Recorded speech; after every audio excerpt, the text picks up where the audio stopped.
Determine the ratio in which the line 2x plus y minus 4 equal to 0 divides the line segment joining the points A 2, minus 2 and B 3, 7. ये दो point है, इस दोनों point को अगर join कर लेंगे तो फिर एक लाइन बन जाएगा A और B को ज्वाइन करने से। जिस लाइन को ये दूसरा एक line 2x plus Y minus 4 इस लाइन को डिवाइड कर रहा है। ऐसे मान लो इस तरह का कुछ एक लाइन मैंने यहाँ पे ड्रॉ कर लिया। ये लाइन है 2x plus Y minus 4 equal to 0, ये एक लाइन है। ये लाइन ए बी को डिवाइड कर रहा है, लेकिन कौन से रेशियो में डिवाइड कर रहा है ये पता नहीं, ये भी हम लोगों को निकालना होगा। तो मान लो जो जिस पॉइंट में ये लाइन और ए बी लाइन इंटरसेक्ट कर रहा है उस पॉइंट को मैं P कंसिडर कर लेती हूँ, और ये P पॉइंट इस लाइन को K:1 रेशियो में डिवाइड कर रहा है, क्योंकि पता नहीं है कौन सा रेशियो है। इसको एक पार्ट को यूनिट पार्ट और दूसरे को K के रेस्पेक्ट में हम कंसिडर करेंगे। तो यहाँ पे क्या करना होता है, 2x plus Y minus 4 equal to 0, consider this as line number 1। Okay, now this line, ये लाइन ए बी को K:1 रेशियो में डिवाइड कर रहा है, ये हम कंसिडर कर लेते हैं। ओके, तो ये लाइन यहाँ पे लिख लेना होता है, consider the line line number 1, consider line number 1 divides A be in K:1 ratio. इसका मतलब क्या हो गया, AP:PB is equal to K:1। इसको मैंने कंसिडर किया है, ठीक है। तो फिर ए का कोऑर्डिनेट क्या दिया हुआ है, 2, माइनस 2, और बी का दिया हुआ है 3, 7, और we know the ratio K:1, so we can find out coordinate of P। किस तरह से, कोऑर्डिनेट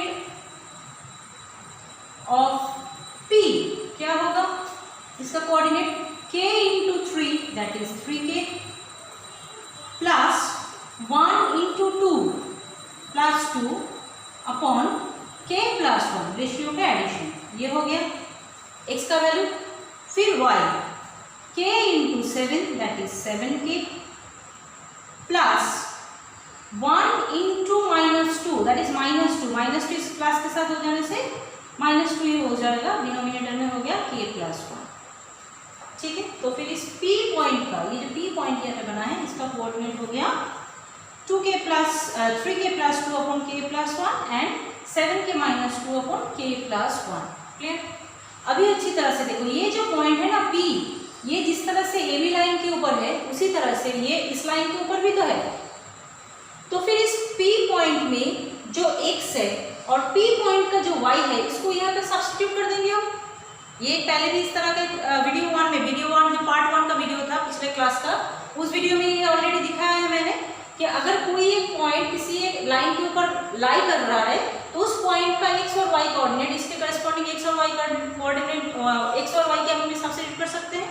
तो फिर यहाँ पे हम क्या करेंगे, देयरफॉर लाइन में लिखेंगे 2 इंटू x का वैल्यू ये है, P का जो x और y है वो यहाँ पे सब्स्टिट्यूट कर देंगे, K प्लस 1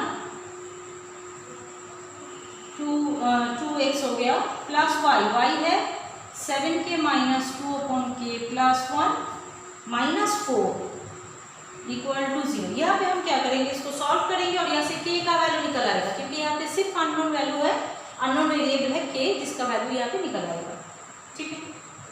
तो फिर इसको यहाँ पे प्रोडक्ट कर दो, हो जाएगा 6K plus 4 K plus 1 plus 7K minus 2 upon K plus 1 equal to 4 को साइड में दे दिया। अभी न्यूमरेटर को यहाँ पे एलसीएम करो, यहाँ पे डिनोमिनेटर में आ जाएगा K प्लस 1 और न्यूमरेटर में हो जाता है 6K plus 4 plus 7K minus 2 equal to 4।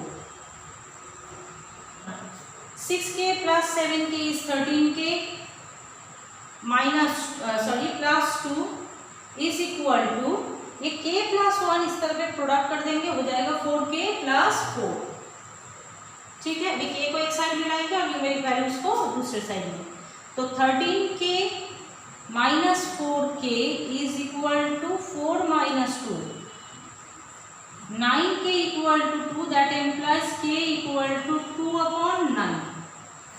तो k का वैल्यू आ गया यहाँ पे 2/9।